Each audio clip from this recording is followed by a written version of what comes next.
Вече за този плакат Баждеков, сектор Б, те мрази. В интерес на истината не успях да разговарям с господин Баждеков след края. Христо Ристовско, по-късно ще чуете и интервю с него. Това е ситуацията тук. Струми се, че не се вижда добре, така че не.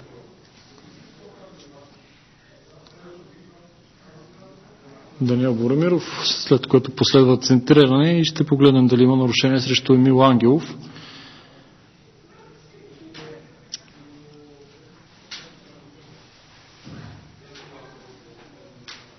На допинг контрола, но тук не се вижда добре. Видяхме, че в тази до някъде има право.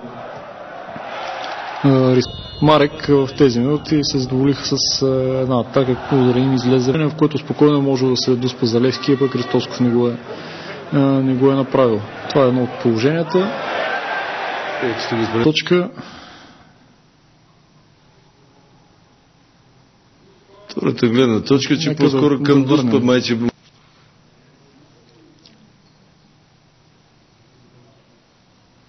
Може да се осъди Дуспа за нарушение срещу Мечо Телкийски. Мечо разперва ръце.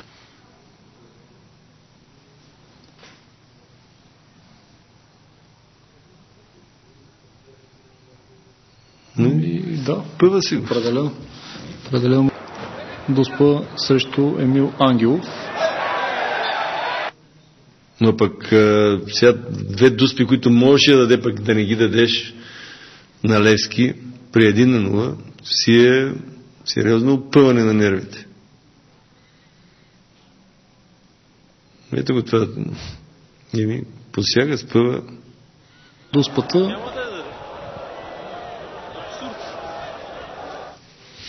Че още преди да са напуснали терена абсолютно резултата. Живко Миланов, много красив гол.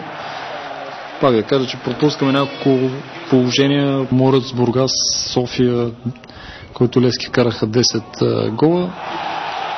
3-0 и от тук не. Иначе в игра се появиха Николай Димитров, Екондал Джайоба и Георги Сърмов.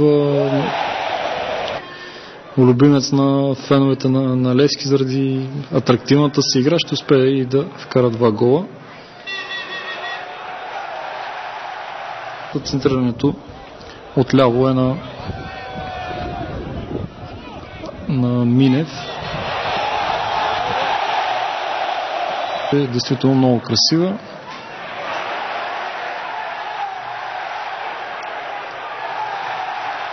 Ще погледнем при това още веднъж. След малко очаквайте да видите нечувано чудовище.